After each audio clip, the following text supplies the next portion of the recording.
नमस्कार, मैं हूं पुण्य प्रसून वाजपेयी।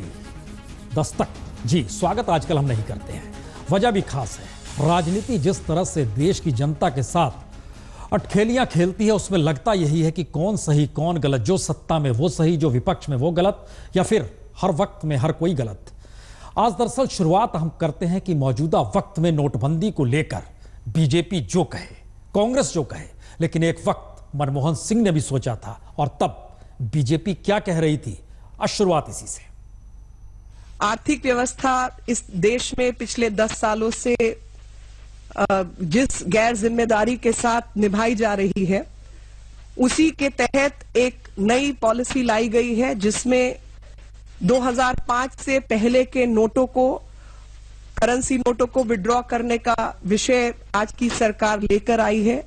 कहीं ना कहीं ये विषय जो बहुत बड़ा मुद्दा है काले धन का, उसको भ्रमित करने के लिए लाया गया है, क्योंकि इससे जो 65% इस देश की जनता है, जिसके पास बैंक अकाउंट तक नहीं है और जो अपने पैसे को छोटे छोटे सेविंग के रूप में अपनी जीवन की कमाई घरों में रखते हैं, और जो पढ़े लिखे नहीं हैं और दूर दराज में जहां पर बैंक तक नहीं है, उनका जो जीवन की कमाई है वो अफेक्ट होगी, ना कि काला धन। क्योंकि जिनके पास काला धन है और शहरों में है, या जिनके पास व्यवस्था है, वो उन नोटों को बदलकर नए नोट जमा कर लेंगे। तो चेहरा बदल दीजिए, पार्टी बदल दीजिए, यही शब्द कहे जा रहे हैं। यही शब्द तब कहे गए थे 2014 जनवरी। मीनाक्षी लेखी अब सांसद हैं।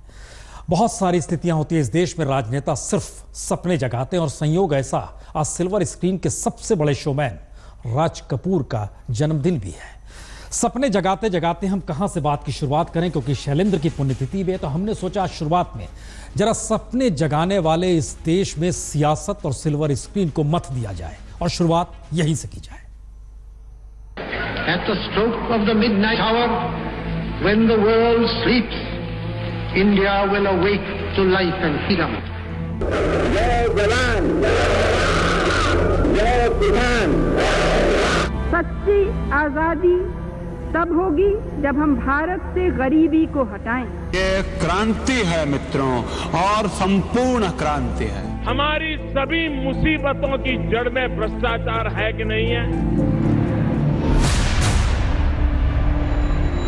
सपने हर किसी ने बेचे, नेहरू से लेकर मोदी तक। आजाद हिंदुस्तान में गुलामी की जंजीरों को तोड़ने के सपनों को अपने अपने तरीके से हर सियासत ने पिरोया। जेपी ने तो इंदिरा की तानाशाही के खिलाफ संपूर्ण क्रांति का ही सपना बेचा, तो मनमोहन सिंह के दौर के क्रोनी कैपिटलिज्म और आवारा पूंजी के साए से मुक्त कराकर ईमानदार हिंदुस्तान का सपना प्रधानमंत्री मोदी भी बेच रहे हैं। घोषणाएं तो हर एक ने की, बहुत की, लेकिन हिसाब देने वाली ये पहली सरकार है जो जनता को पाई पाई का हिसाब दे रही है। और कहा तो यही जाता है, जो सपने बेचते हैं उनकी आंखें अक्सर हकीकत देख नहीं पाती। 2 दिन तो हो गए लगते हुए, मिलते नहीं पैसे। नेता लोग ब्लॉक कर ले रहे हैं, जनता में आ ही नहीं पा रहा, तो क्या करेंगे? जनता मरेगी ही। मोदी जी ने 125 करोड़ लोगों को सिंधन में लगा रखा है। जो आते हैं बिना नंबर के घुस जाते हैं। हम लोगों को टोकन भी मिला, लेकिन फिर भी कुछ नहीं हो रहा। चारों ओर फैली पीड़ा, त्रासदी और गरीबी को जानते सभी हैं, लेकिन इनके एहसास को भी राजनेता उसी तरह रोमानी बना देते हैं जैसे सिल्वर स्क्रीन का सबसे बड़ा शोमैन राज कपूर, जिसने सिल्वर स्क्रीन पर बाखूबी बहुतेरे सपने बेचे, शैलेंद्र ने दिए। समाज में मौजूद गरीबी, बेबसी और मेहनतकश लोगों की मजबूरियों को शैलेंद्र ने जब कागज पर उकेरा, और ये संयोग है कि आज शोमैन यानी राज कपूर का जन्मदिन है, तो शैलेंद्र की पुण्यतिथि है, और दोनों ने ही अपने अपने तरीके से सिल्वर स्क्रीन पर जब हिंदुस्तान की गांठें खोली, तो क्या सड़क और संसद के बीच फंसे देश में लोकतंत्र को अपने तरीके से जीने के अंदाज नहीं बीते 70 वर्ष में संघर्ष करने वालों को सिवाय सपने के कुछ भी नहीं दिया? क्योंकि सत्ता के सपनों को दागदार बताना मौजूदा वक्त की सियासत भी है और जरूरत भी। प्रधानमंत्री के बारे में भ्रष्टाचार का पर्सनल इंफॉर्मेशन हम सबके पास है, हम उसको रखना चाहते हैं। हमें प्रधानमंत्री रखने नहीं दे रहे हैं। लोकसभा में हमें बात करने दीजिए, हम सब दिखा देंगे। धन्यवाद। तो संसद का विशेषाधिकार सांसद को सड़क पर सपने बेचने की इजाजत नहीं देता, लेकिन सत्ता के सपने सड़क पर ही रंग में आते हैं। मैं भले 2009 के बाद आज 2016 में आया हूं, लेकिन बिजली पहुंचाने का वादा किया था, मेरे आने से पहले पहुंचा दिया। लेकिन सपने बेचने की कवायद में सियासत पर भारी सिल्वर स्क्रीन ही रही। हिंद पे नाज जिसे है वो कहां है। मसला ये नहीं, इस फिल्म को देखते वक्त नेहरू पूरी फिल्म नहीं देख के गुस्से में निकल गए थे। सपनों के सौदागरों का जिक्र हो रहा है। अब आइए सिल्वर स्क्रीन पीछे छोड़िए, हकीकत की जमीन आपको दिखाते हैं कितनी रुखड़ी है और इसमें कौन सी संसद, कौन सा नेता, कौन सी पार्टी और कौन से आरोप प्रत्यारोप कोई मायने नहीं रखते हैं। शुरुआत करते हैं हिंदुस्तान की खेती से, जरा यह देखिए। भ्रष्टाचार का अनकहा सच यह भी है, खेती की जमीन से कितनी कमाई हो सकती है उसका एक चेहरा भर रही है, क्योंकि 2004-05 से लेकर 2013-14 के बीच यानी 10 बरस के दौर का ये कच्चा चिट्ठा है, जब खेती से होने वाली आय कितने लोगों के पास कितनी है यह आरटीआई के जरिए निकलकर सामने आई। और यह आय इतनी ज्यादा है कि किसी की भी सांस ऊपर की ऊपर रह जाएगी, नीचे की नीची रह जाए, क्योंकि आरटीआई के जरिए पटना के पूर्व आईआरएस अधिकारी विजय शर्मा ने जब सारी जानकारी की तो ये कुल रकम तकरीबन 20 लाख करोड़ तक जा बैठी। बहुत सिंपल है, एग्रीकल्चर इनकम जिसने भी अधिक आय दिखाई है, आप अगर ये देख लें कि कितने जमीन पे उनकी खेती होती है और क्या इनपुट्स हैं, क्या सेल है, तो बिल्कुल निकल आएगा कि इसके अधिक, ये तो इनफैक्ट नेशनल सैंपल सर्वे में ये फिगर्स होते हैं किस इलाके में कितनी आय होती है एग्रीकल्चर से, तो बहुत साफ निकल आएगा कि ये ब्लैक मनी है। यानी एक तरफ खेती का योगदान जीडीपी में लगातार कम हो रहा है। 14 करोड़ हेक्टेयर जमीन पर खेती की विकास दर 3 से 4% से ज्यादा होती नहीं, लेकिन खेती से आय इतनी ज्यादा और समूची आय टैक्स फ्री, तो क्या सरकार इस पर कोई पहल करने की स्थिति में है? ये तो ऐसा मामला है जिसमें हर सरकार को इंटरेस्ट लेना चाहिए और इन्वेस्टिगेशन करनी चाहिए। और ये इन्वेस्टिगेशन का मामला है तो सरकारें तो आते जाते रहती हैं, पर अगर ये ब्लैक मनी जनरेट हो रहा है और उसको लॉन्डर किया जा रहा है एग्रीकल्चर इनकम के रूट से, तो इसमें सबको इंटरेस्ट होनी चाहिए कि हाँ, इसको इन्वेस्टिगेट करें।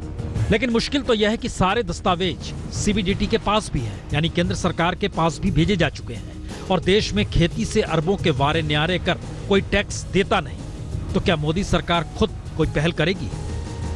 बहरहाल इस पूरे मामले को लेकर पटना हाईकोर्ट में एक पीआईएल भी दाखिल किया गया था, लेकिन कोर्ट ने पीआईएल को यह कहकर खारिज कर दिया कि यह मामला देशव्यापी है और वो इसे ठीक तरीके से हैंडल नहीं कर पाएगी। कोर्ट ने याचिकाकर्ता को यह भी सुझाव दिया कि वो इस केस को लेकर सुप्रीम कोर्ट में जाएं। सवाल अब ऐसे में ये उठता है कि क्या नरेंद्र मोदी सरकार इस पूरे मामले की जांच कराकर कोई कार्रवाई करेगी? कैमरा पर्सन दीपक कुमार के साथ रोहित सिंह, पटना, आज तक।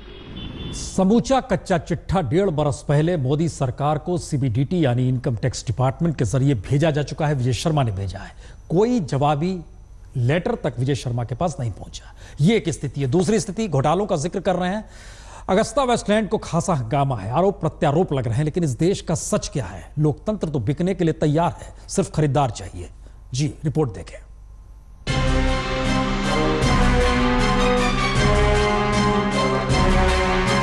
तो रिश्वत का ये कच्चा चिट्ठा अगस्ता वेस्टलैंड हेलीकॉप्टर सौदे के बिचौलिए क्रिस्टियन मिशेल के फिन मैकनिका को लिखे तमाम दस्तावेजों के जरिए सामने आया, और आज तक के पास वो तमाम ईमेल, फैक्स और नोट्स की कॉपी है जिनमें ये नाम और रकम लिखी हुई है। लेकिन सवाल यहाँ सिर्फ रकम का नहीं, सवाल तो यह है कि जब करप्शन होता है तो कैसे लोकतंत्र का हर खंबा ढहते चला जाता है। ये उसी का नजारा है जो मिशेल के माध्यम से ही निकलकर सामने आया, और सियासत इसी में उलझ जाती है कि एपी कौन है, ये बताया जाए। अगस्ता वेस्टलैंड में क्या सामने आ रहा है? कौन है एपी? बता दिया मिशेल ने। कौन है एपी? बताओ राहुल जी, कौन है एपी? तो सवाल किसी एक शख्स या एपी का नहीं, बल्कि मिशेल के कच्चे चिट्ठे को सही माने तो लगता यही है कि देश का हर शख्स बिकने को तैयार है, सिर्फ खरीदने वाला चाहिए। और भले आज इस मामले में पूर्व वायुसेना प्रमुख एसपी त्यागी सलाखों के पीछे हो, लेकिन सवाल तो उस पूरी भ्रष्ट जमात का है जो घोटाले दर घोटाले किए जा रहे हैं और हर बार सत्ता से होते हुए रकम बड़े अफसरशाह और निचले स्तर के बाबू तक पहुंचती रही। फिर चाहे बात 2G घोटाले की हो, कॉमनवेल्थ घोटाले की हो, यूरिया घोटाले की हो, स्टॉक मार्केट घोटाले की हो, सत्यम घोटाले की हो, आदर्श घोटाले की हो, यहां तक कि चारे घोटाले की हो, यानी कोई भी घोटाला जो 1991 के बाद आर्थिक सुधार के नाम पर देश को ही बाजार में बदलने के साथ शुरू हो चला, उसे कैसे कौन रोके ये इस देश में कोई नहीं जानता। लेकिन देश की मुश्किल इतनी बार नहीं, कोई वैकल्पिक अर्थनीति देश के पास है नहीं, तो जो सिस्टम भ्रष्टाचार की जमीन पर चला आ रहा है वो चल ही रहा है। और इसका एक नजारा कोल इंडिया के घाटे से भी समझा जा सकता है। मनमोहन सिंह के दौर में खदानें बिकी, मोदी के दौर में कोल इंडिया का मुनाफा 77% घट गया, यानी खदानें बेचकर घोटाला हुआ और 600 करोड़ के नुकसान के साथ नीतियों का खोखलापन भी उभर आया। तो दोष किसे दिया जाए, लेकिन असफल तो देश ही हो रहा है। कोई मानने को तैयार नहीं, देश असफल हो रहा है। संसद के भीतर आरोप प्रत्यारोप का सिलसिला और इन सब के बीच सपनों का जिक्र इसलिए क्योंकि अगले हफ्ते चुनाव आयोग कहेगा 5 राज्यों में चुनाव हैं, उसके बाद तमाम नेता निकल जाएंगे अलग अलग जगहों पर अलग अलग सपने बेचने, और उसी आगोश में कहा जाएगा जीत हमारी हुई, हार तुम्हारी हुई, हम सही थे। क्या अंदाज है, जरा यह भी देखिए।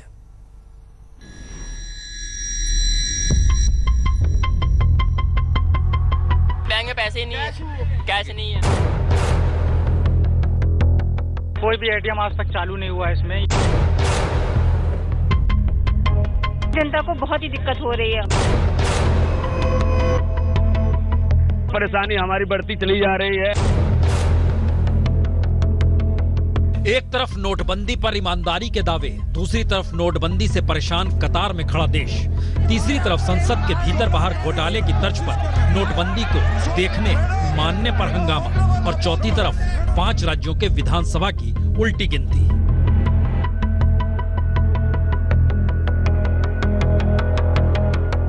तो क्या यूपी, उत्तराखंड, पंजाब, गोवा और मणिपुर में चुनाव मोदी के नोटबंदी के फैसले पर ही होंगे? क्योंकि हालात बताते हैं 50 दिन यानी 30 दिसंबर तक तो हालात ठीक होंगे नहीं, और खरगोश से भी तेज रफ्तार से देश चल पड़े तो भी अप्रैल बीत जाएगा। और चुनाव आयोग संकेत दे रहा है चुनाव फरवरी में ही निपटाए जाएंगे। तो क्या प्रधानमंत्री मोदी का सबसे बड़ा जुआ या कहें सबसे बड़ा दांव, उसी पर देश चुनाव में फैसला करेगा? यानी ईमानदारी का राग सही है या गलत, भ्रष्टाचार राजनीति का ही पाला पोसा बच्चा है या नहीं, क्रोनिक कैपिटलिज्म की जमीन क्या खत्म हो जाएगी, नोट बदलने से ब्लैक मनी खत्म हो जाएगी, या चुनाव की हार जीत से गरीब देश फिर हार जाएगा? क्योंकि नोटबंदी के बाद जिस रास्ते देश निकल पड़ा है उसमें संसद में प्रधानमंत्री का बोलने देना या ना देना, और विपक्ष का आरोप कि विपक्ष का संसद में सच न बोलने देने पर भी सियासत चल पड़ी है। शायद देश तो समझ रहा है। लोकसभा में मुझे नहीं बोलने दिया जाता, मैंने जनसभा में बोलने का रास्ता चुन लिया है।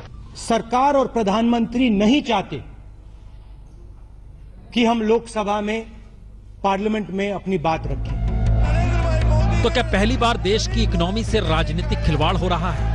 और आज संसद तो कल विधानसभा चुनाव इसकी बिसात के मोहरे साबित होंगे। ये सवाल इसलिए क्योंकि सरकार कुछ भी कर ले, 50 दिन तो दूर 200 दिन में भी हालात पटरी पर नहीं आएंगे। कैसे, ये दिखाते हैं आपको अगली रिपोर्ट में। बड़ा मुश्किल सबब है, 50 दिन में स्थिति अनुकूल नहीं होगी, तारीख दर तारीख बढ़ती चली जाएगी, कहां पर रुकेगी? आइए इस रिपोर्ट के जरिए जरा समझ लीजिए हाल है क्या।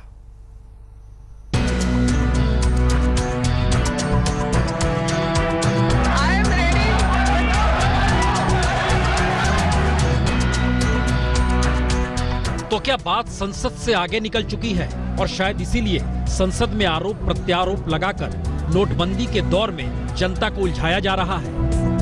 चाहे सत्ता पक्ष हो विपक्ष, मसला यह है कि संसद की साख कहीं ना कहीं वह भी दांव पर है। दांव पर इसलिए क्योंकि 8 नवंबर को नोटबंदी के ऐलान के साथ 14 लाख करोड़ रुपए की मुद्रा झटके में चलन से बाहर हो चुकी है और सरकार के सामने 2 ही विकल्प है। पहला, चलन से बाहर हुई मुद्रा 65% दोबारा नए नोटों के रूप में चलन में तुरंत आ जाए, और दूसरा, जितनी कीमत की मुद्रा बंद हुई उतने ही मूल्य के नए नोट बाजार में झोंक दिए जाए।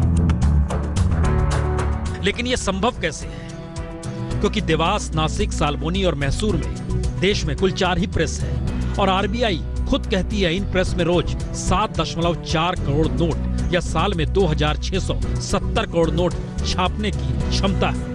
और इन प्रेस में 2 के बजाय 3 शिफ्ट में भी काम करा लीजिए, लेकिन बावजूद इसके रोज की क्षमता 11.1 करोड़ नोट से आगे पहुंचेगी नहीं। और सच यह भी है कि इस प्रेस की आधी मशीनों में सुरक्षा संबंधी फीचर्स के साथ हाई वॉल्यूम नोट यानी 500 या ऊपर के नोट छापने की क्षमता नहीं है। तो इसका मतलब है क्या कि संसद के भीतर इन बातों का जिक्र कोई नहीं करना चाहता है, या ये मान लिया जाए कि अगर सभी प्रेस की सभी मशीनें 500 रुपए का नोट 24 घंटे लगातार छापे तो भी 5 करोड़ 56 लाख रुपए से ज्यादा के नोट छप नहीं पाएंगे। नोटबंदी के ऐलान से पहले सरकार 200 करोड़ 2000 के नोट यानी तकरीबन 4 लाख करोड़ के नोट छाप चुकी थी। और वजह भी यही है कि पिंक नोट तो बहुतायत सर्कुलेशन में नजर आ रहे हैं और सरकार अगर 9 लाख करोड़ रुपए के नए नोट भी बाजार में ले आए तो आधी कीमत के नोट चेंज या कहें 100, 50, 20 और 10 रुपए के नोट मिल जाने चाहिए, वरना 2000 का नोट कैसे चिल्लर में बदलेगा ये कोई नहीं जानता। तो क्या वाकई सरकार इन बातों पर खामोशी बरत रही है, या विपक्ष या राजनेता इस बात को समझ रहे हैं क्योंकि देश में इसके बाद हड़कंप मच सकती है, हालात सुधर नहीं रहे। तो क्या हालात नहीं सुधरे इसके जरिए सत्ता पलटने की कोशिश हो रही है या सत्ता खुद को बचाने की कोशिश कर रही है? क्योंकि आरबीआई की रिपोर्ट कहती है 100 रुपए, 50 रुपए, 20 रुपए और 10 रुपए के नोट तकरीबन 2,19,000 करोड़ कीमत के हैं, लेकिन बाजार में कम से कम 9 लाख करोड़ रुपए तो कैश चाहिए। और इस स्थिति में सरकार को 681 करोड़ नोट 500 रुपए कीमत के यानी तकरीबन 3,40,000 करोड़ मूल्य के नोट छापने होंगे। सरकार इस पर भी खामोश है और आरबीआई के सूत्र तो यहां तक कहते हैं कि 30 नवंबर तक 500 के सिर्फ 10 करोड़ नोट ही छपे थे, यानी जिस गति से 500 के नोट छपे उसमें कम से कम 122 दिन और लगेंगे। और अगर सरकार पूरे 14 लाख करोड़ बाजार में झोंकने की इच्छा बना रही है तो फिर समझ लीजिए 212 दिन कम से कम। कितने सपने देखिएगा और कैसे कैसे सपने देखिएगा, ये देश डिजिटल हो चला है, लेकिन इंटरनेट काम करता है क्या? बिजली आती है क्या? हाथ में मोबाइल है क्या? स्मार्टफोन है क्या? रिपोर्ट देख लीजिए। डिजिटल करेंसी की ओर जाने की आवश्यकता है और हिंदुस्तान की 500 शहर इस एक हफ्ते में अगर चाहे तो इस काम को कर सकते हैं। तो यह सपना प्रधानमंत्री मोदी का है, लेकिन सत्ता के जिस केंद्र दिल्ली में बैठकर प्रधानमंत्री ने यह ख्वाब देखा, वहीं के लोग इस सपने को कैसे जी रहे हैं? जी, इन 3 अलग अलग लोगों से मिल लीजिए। मदन जोशी आईटी प्रोफेशनल है, संत नगर में अनुपम फुटकर सामान बेचते हैं और मयूर विहार में रेहड़ी पर रमेश आलू का परोठा बनाकर बेचते हैं। ये तीनों कहते क्या हैं यह भी सुन लीजिए। पहली बात तो यहाँ इतने साक्षर नहीं है लोग जो स्वाइप मशीन का यूज़ करें, उन्हें समझ भी नहीं है कि वो स्वाइप मशीन, और कुछ लोगों में डर भी है कि भाई हमारे साथ कुछ फ्रॉड ना हो जाए। भीड़ लग गई, 20 ग्राहक लग गए तो एक साथ तो पेटीएम अगर सब करने लग गए तो हम काम कैसे करेंगे? दिक्कत हम पढ़ाई लिखाई नहीं करी ना, बिल्कुल भी हमने चलाना ही नहीं आता, खाली हम फोन सुनने के लिए रखते हैं।